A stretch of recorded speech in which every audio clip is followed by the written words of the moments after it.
आज हम लोग मनोविज्ञान के चैप्टर को लेकर चलेंगे जिसका नाम है शिक्षा एवं मनोविज्ञान। शिक्षा एवं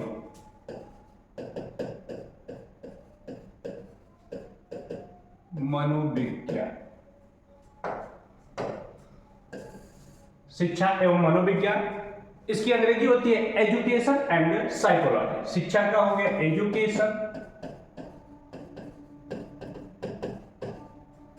एंड मनोविज्ञान का हो गया साइकोलॉजी। आज हम लोग शिक्षा एवं मनोविज्ञान एजुकेशन और साइकोलॉजी के बारे में अध्ययन करेंगे। साइकोलॉजी क्या होता है, मनोविज्ञान क्या होता है, कैसे होता है, संपूर्ण जानकारी हम लोग आज इसके बारे में एकत्रित करेंगे, जानेंगे। इसमें क्या, सबसे पहली बात, आध्यात्मिक दार्शनिक मनुष्य के लौकिक जीवन की अपेक्षा उसके पारलौकिक जीवन को अधिक महत्वशाली मानते हैं। यहाँ पे क्या करेंगे, जो आध्यात्मिक दार्शनिक मनुष्य के लौकिक जीवन की अपेक्षा जो उसके पारलौकिक जीवन होते हैं उसको अत्यधिक महत्वशाली मानते हैं। अर्थात आप छोटे शब्दों में कह सकते हैं कि शिक्षा क्या है, शिक्षा ऐसी है जिससे क्या हो, मुक्ति मिले। मतलब शिक्षा क्या है, शिक्षा ऐसी हो जिससे मुक्ति मिले। शिक्षा ऐसी हो जिससे मुक्ति मिले। शिक्षा ऐसी हो जिससे क्या मिले, मुक्ति मिले। अब शिक्षा तो अगर हम लोग मुक्ति के आधार पे देखें कि मुक्ति के आधार पे शिक्षा कैसी होती है, क्या कितने प्रकार की मुक्तियां होती है, तो मुक्ति दो प्रकार की होती है। मुक्ति कितने प्रकार की होती है, मुक्ति दो प्रकार की होती है।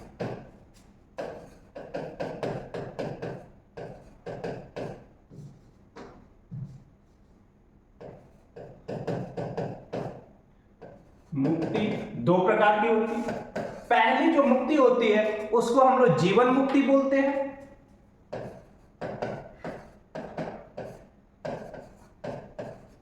जीवन मुक्ति। और दूसरी जो मुक्ति होती है उसको हम लोग विदेह मुक्ति बोलते हैं।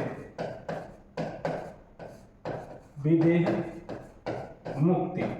अब इसको बारी बारी समझे, जीवन मुक्ति क्या होता है और विदेह मुक्ति क्या होता है। तो जो जीवन मुक्ति होता है वह क्या होता है, मतलब आप जीवन रहते हुए, मतलब जीवन जी रहे हो और आपको क्या मिल जाए, मुक्ति मिल जाए, तो वह आपका क्या हो गया, जीवन मुक्ति हो गया। जैसे हनुमान जी के बारे में आप लोग जानते होंगे, उन्हें जीवन मुक्ति प्राप्त है।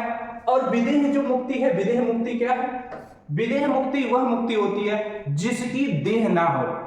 जिसकी देह ना हो, इसका तात्पर्य क्या है, इससे आप क्या समझ सकते हैं, यह आपका जो आपका पहला है जीवन मुक्ति, मतलब जीवन रहते हुए, जीवन रहते हुए जो मुक्ति मिले, जीवन रहते हुए जो मुक्ति मिले उसको हम लोग जीवन मुक्ति कहते हैं। और इसमें जैसे मैं आप लोग उदाहरण में हनुमान जी को ले सकते हैं, इन्हें जीवन रहते हुए मुक्ति प्राप्त हो गया था। अब आपकी विदेह मुक्ति है, तो विदेह मुक्ति क्या है, मतलब जिसका देह ना हो, जिसमें देह ना हो। अब जिसमें देह ना हो या जिसकी देह ना हो, जिसमें कहिए या जिसकी कहिए, जिसकी क्या हो, जिसकी देह ना हो, मतलब शरीर ना हो, शरीर से वह मुक्त हो जाए। अर्थात इसको कह सकते हैं दोबारा शरीर धारण ना करना, अर्थात दोबारा शरीर धारण न करना। आप क्या किए, एक बार इस शरीर से मुक्त हो गए तो दोबारा इस धरती पर किसी भी जीव, किसी भी प्राणी में कोई भी शरीर आप धारण नहीं कर रहे, तो वह आपकी कौन सी मुक्ति कहलाती है, विदेह मुक्ति कहलाती है। अब इसमें आगे हम लोग बढ़ेंगे, आगे क्या कहा जा रहा है, भौतिकवादी विचारक। अब जो भौतिकवादी विचारक है और चार्वाकों की दृष्टि से वह शिक्षा को, मनोविज्ञान को क्या मानते हैं, उससे पहले हम लोग जानेंगे कि मनोविज्ञान शब्द क्या है, किस अंग्रेजी शब्द से बना है, किस शब्दों से, किस भाषा से निकल के आया है। तो शिक्षा के मतलब जो एजुकेशन होता है, शिक्षा में जो एजुकेशन शब्द है उसके आधार पे उस शब्द का प्रयोग, मतलब शिक्षा शब्द के लिए किसका प्रयोग किया जाता है, अंग्रेजी का शिक्षा शब्द के लिए, हिंदी के शिक्षा शब्द के लिए अंग्रेजी के एजुकेशन शब्द का प्रयोग किया जाता है। और एजुकेशन शब्द की उत्पत्ति किस भाषा से हुई? एजुकेशन शब्द की जो उत्पत्ति हुई है वह किस भाषा से हुई है? तो किस भाषा से हुई है? लैटिन भाषा से हुई है। एजुकेशन शब्द की उत्पत्ति किस भाषा से हुई है? तो लैटिन भाषा के। और लैटिन भाषा के किस शब्द से हुआ है? एजुकेटम शब्द से विकसित हुआ। लैटिन भाषा के किस शब्द से? एजुकेटम शब्द से।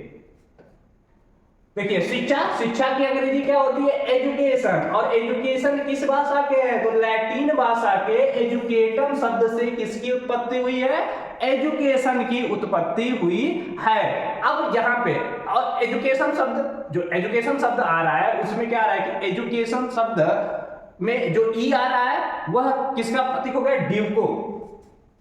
जो बनता एजुकेशन जो शब्द, एजुकेटम जो शब्द है वह क्या है? इसी एजुकेशन जो शब्द, एजुकेटम जो शब्द है वह क्या है? इसी भाषा के ई और ई के साथ साथ और दूसरा जो शब्द है वह क्या है? ई तथा ड्यूको। ई तथा ड्यूको शब्द से मिला के बना। एजुकेटम जो है ई तथा ड्यूको शब्द से मिलकर बना। ई का क्या अर्थ होता है? अंदर।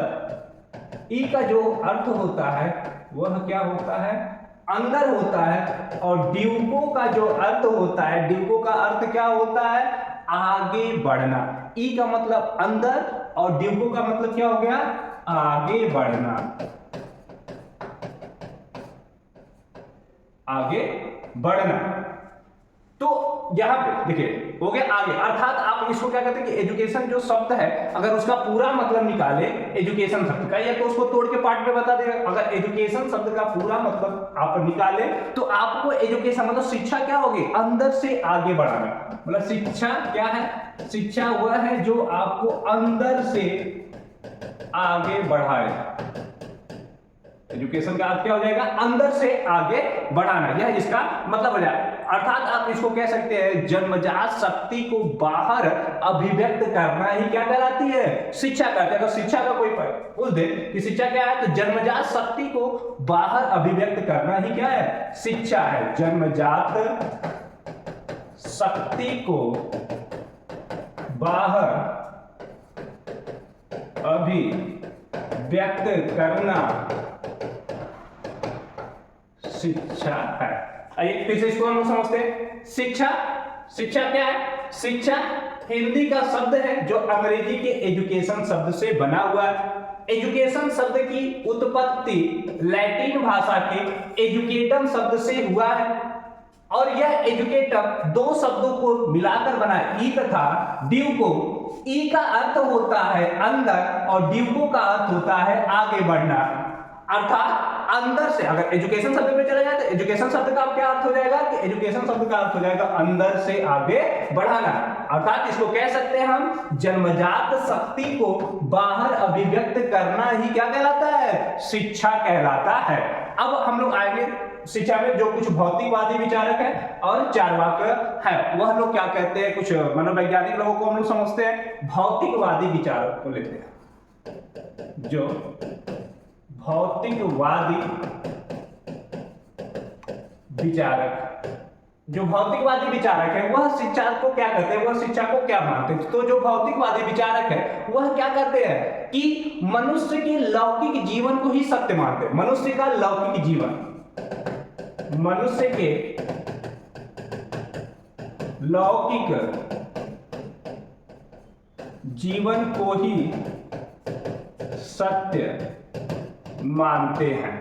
मनुष्य के लौकिक जीवन को ही क्या मानते हैं? सत्य मानते हैं। अर्थात जीवन का अंतिम उद्देश्य सुखपूर्वक जीना है। मतलब भौतिकवादी विचारक क्या मनुष्य के लौकिक जीवन को ही क्या मानते हैं? सत्य मानते हैं। मतलब जो जीवन का अंतिम क्षण हो, अंतिम उद्देश्य हो, वह क्या हो? सुखपूर्वक व्यतीत होना चाहिए। यही भौतिकवादी विचारक लोगों का मत है। उसके बाद अब हम लोग आगे बढ़ेंगे और चार्वाकों की दृष्टि में देखेंगे कि चार्वाक क्या कहते हैं। चार्वाकों की दृष्टि में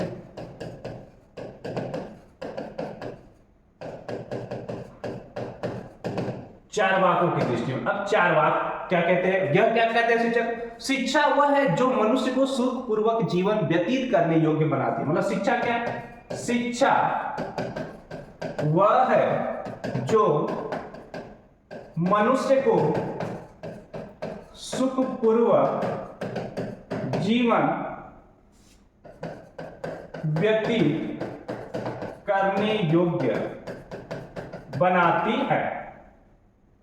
शिक्षा क्या है? तो शिक्षा वह है जो मनुष्य को सुखपूर्वक जीवन व्यतीत करने योग्य बनाती है। यह किसका मत था? चारवाकों का मत था।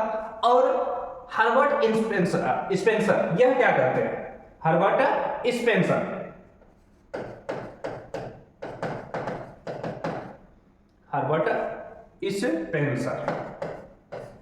अब इनका क्या मत है? यह क्या मानते हैं? इनके अनुसार शिक्षा क्या है? तो शिक्षा का अर्थ अंतः शक्तियों का बाह्य जीवन से समन्वय स्थापित करना। हर्बर्ट स्पेंसर क्या कहते हैं कि शिक्षा का क्या होता है? शिक्षा का अर्थ है, शिक्षा का अर्थ है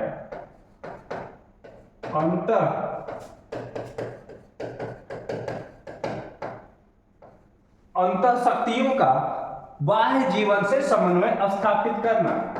अंतः शक्तियों का बाह्य जीवन से समन्वय, बाह्य जीवन से समन्वय स्थापित करना।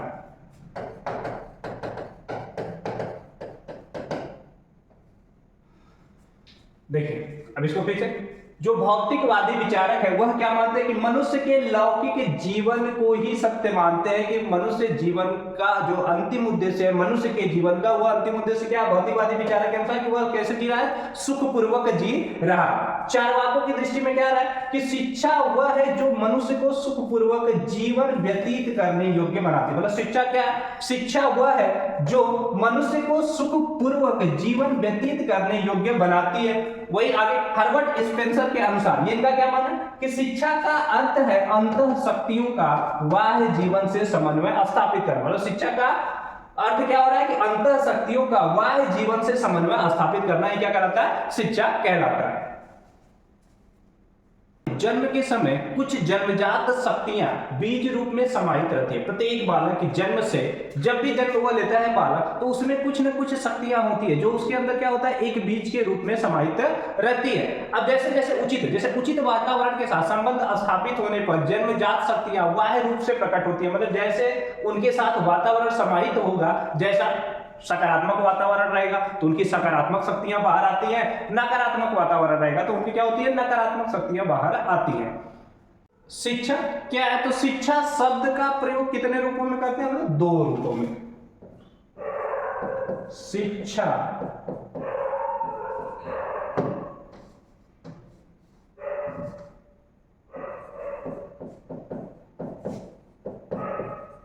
शिक्षा शब्द का प्रयोग 2 रूपों में किया जाता है।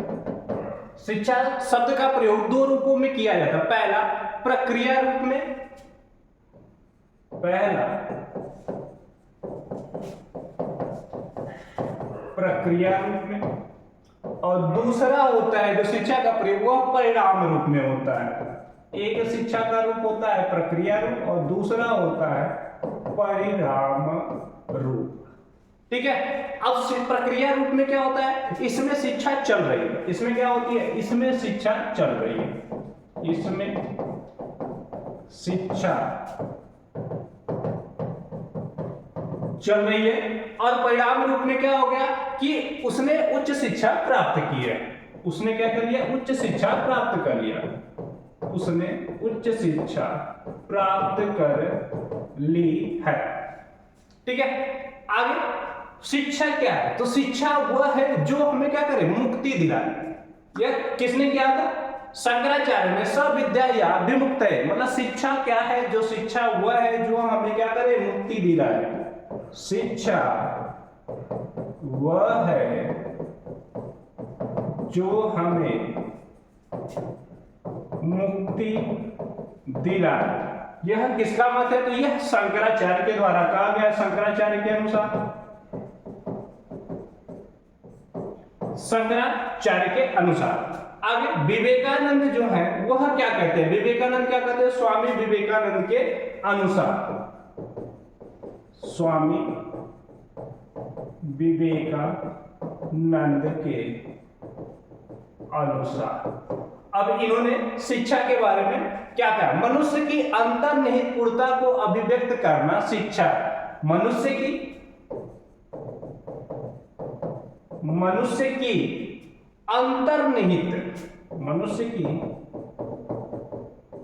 अंतर्निहित शिक्षा को या अंतर्निहित पूर्णता को अभिव्यक्त करना शिक्षा है, अंतर्निहित पूर्णता को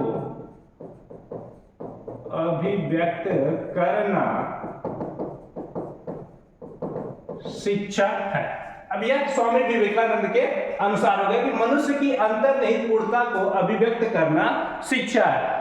स्वामी विवेकानंद के बारे में आप लोग जानते ही हैं, इन्होंने कहा था उठो जागो और तब तक आगे बढ़ते रहो जब तक तुम्हें अपने लक्ष्य की प्राप्ति ना हो जाए।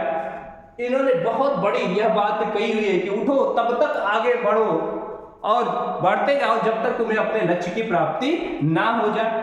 आगे मनोवैज्ञानिक है सुकरात, वह क्या कहते हैं, उनका क्या मत है, सुकरात के अनुसार,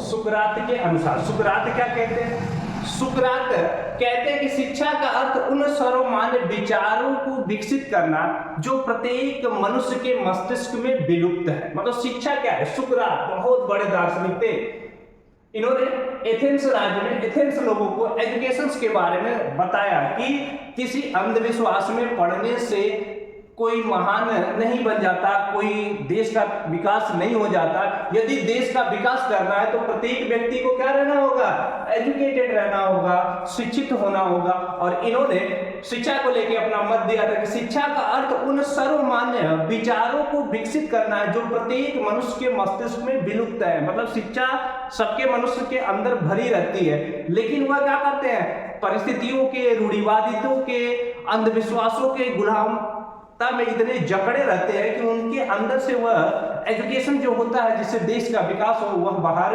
नहीं आ पाता है। उसके बारे में इन्होंने सुकरात जी ने कहा है। आगे अरस्तु, अरस्तु क्या कहते हैं, अरस्तु के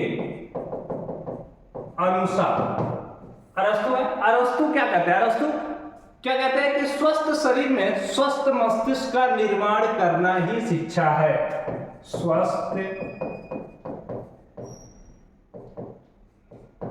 शरीर में क्या करें, स्वस्थ शरीर में, स्वस्थ शरीर में स्वस्थ मस्तिष्क का निर्माण करना ही क्या कहलाता है, शिक्षा कहलाता है। स्वस्थ शरीर में स्वस्थ मस्तिष्क का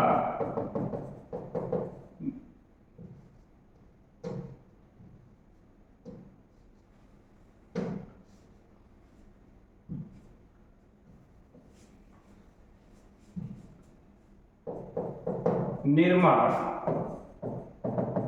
करना ही शिक्षा।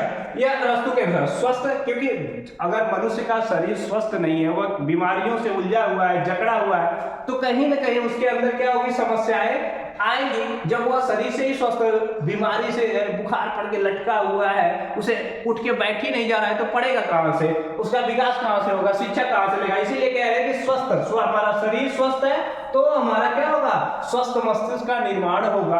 और स्वस्थ मस्तिष्क के निर्माण में किसका विकास होगा, शिक्षा का विकास होगा। तो स्वस्थ शरीर में स्वस्थ मस्तिष्क का निर्माण करना ही क्या हो गया, शिक्षा हो गया। अब अगले मनोवैज्ञानिक है जॉन डीवी, इनका क्या मत है, जॉन डीवी के अनुसार यह क्या कहते हैं, जॉन डीवी क्या कहते हैं, यह कहते हैं शिक्षा व्यक्ति की उन समस्त क्षमताओं का विकास करना है। मतलब शिक्षा क्या है, मनुष्य की उस समस्त क्षमताओं का विकास करना है जो उसे अपने वातावरण को नियंत्रित करने तथा अपनी संभावनाओं को पूरा करने योग्य बनाएगी। मतलब जो उसे क्या करेगी, वह अपने वातावरण को नियंत्रित करने तथा अपनी संभावनाओं को पूरा करने योग्य बनाएगी। वही क्या है? शिक्षा। यह किसके अनुसार है? जॉन डीवी के अनुसार है। उसके बाद अगले आते हैं हम लोगों के महात्मा गांधी। महात्मा गांधी, महात्मा गांधी, इनको राष्ट्रपिता के नाम से भी जाना जाता है, प्रेम से लोग इन्हें राष्ट्रपिता कहते हैं। अब इनका क्या मत है? शिक्षा से मेरा अभिप्राय बालक तथा मनुष्य के शरीर, मस्तिष्क तथा आत्मा के सर्वांगीण सर्वोत्तम विकास है। महात्मा गांधी के अनुसार क्या है? शिक्षा क्या है कि शिक्षा से मेरा अभिप्राय बालक तथा मनुष्य के शरीर, मस्तिष्क तथा आत्मा के सर्वांगीण सर्वोत्तम विकास से ही क्या है? यह इसे शिक्षा मानते हैं। अब हम लोग उपनिषद में जाएंगे तो शिक्षा क्या? अगर शिक्षा देख लेते तो वास्तव में शिक्षा मानव व्यवहार का परिशोधन है। शिक्षा क्या है? तो शिक्षा क्या है? मानव व्यवहार का परिशोधन है। मानव व्यवहार का परिशोधन है। शिक्षा क्या है? मानव व्यवहार का परिशोधन है। अब हम लोग बात करेंगे उपनिषद। तो उपनिषद वैदिक साहित्य का क्या अंतिम भाग है? उपनिषद क्या? उपनिषद वैदिक साहित्य का अंतिम भाग है। उपनिषद क्या है? तो वैदिक साहित्य का अंतिम भाग हो गया, ठीक है, जिसका विषय क्या है? दर्शन। इसका विषय क्या हो जाएगा? दर्शन। का विषय क्या हो जाएगा? दर्शन हो जाएगा। दर्शन का विषय तत्वमीमांसी तत्व है। दर्शन का विषय क्या है? तत्वमीमांसी तत्व है। और तत्वमीमांसी तत्व के अंतर्गत क्या क्या आता है? ईश्वर या आत्मा, जीव जगत, यह तीन तत्व आते हैं तत्वमीमांसी तत्व के अंतर्गत। तत्वमीमांसी तत्व के अंतर्गत, ठीक है। कौन कौन सी चीजें आ जाएगी? पहला हम लोगों का क्या आ जाएगा? पहला हम लोगों का आ जाएगा, क्या बोलते हैं? पहला हम लोगों का आ जाएगा ईश्वर या आत्मा। ईश्वर या आत्मा। दूसरा आ जाएगा हम लोगों का जीव। और तीसरा आ जाएगा हम लोगों का जगत, जीव जगत। तत्वमीमांसी तत्व के अंतर्गत ईश्वर या आत्मा, जीव जगत, यह हम लोगों का आएगा। मनोविज्ञान का अगर हम लोग बता दें कि मनोविज्ञान का जन्म किससे हुआ है, तो मनोविज्ञान का जन्म किससे हुआ है? दर्शन से। मनोविज्ञान का जन्म दर्शन से हुआ। मनोविज्ञान का जन्म किससे हुआ? तो मनोविज्ञान का जन्म दर्शन से हुआ है। इसलिए मनोविज्ञान का प्रारंभिक विषय क्या माना जाता है? मनोविज्ञान का प्रारंभिक विषय आत्मा माना जाता है। मनोविज्ञान का जो प्रारंभिक विषय है वह क्या है? आत्मा है। और उपनिषद का अर्थ क्या होता है? उपनिषद का अर्थ हम लोग समझ लेंगे। उपनिषद का अर्थ, तो उपनिषद का अर्थ क्या हो जाएगा? ऐसे हम लोग इसको लिखते हैं उप प्लस नी और सद। ये हो गया। इसको अलग अलग भाग में तोड़ दिया गया, उप, नी और सद। उप का मतलब होता है समीप। उप का मतलब हो गया क्या? समीप। नी का मतलब क्या हो गया? निष्ठापूर्वक। निष्ठापूर्वक। और सद का मतलब क्या हो गया? बैठना। मतलब उपनिषद का क्या हो गया कि समीप निष्ठापूर्वक बैठना। मतलब आत्मा रूपी जो रहस्यानुभूति विद्या को जानने के लिए गुरु के पास श्रद्धा पूर्वक बैठना ही क्या कहलाता है? उपनिषद कहलाता है। समीप निष्ठापूर्वक किसके समीप बैठना है? गुरु के पास बैठना। मतलब आत्मा रूपी रहस्यानुभूति विद्या को जानने के लिए जो आत्मा रूपी रहस्यानुभूति है वह क्या है? विद्या को जानने के लिए गुरु के पास क्या करना पड़ेगा? श्रद्धा पूर्वक बैठना पड़ेगा, ठीक है।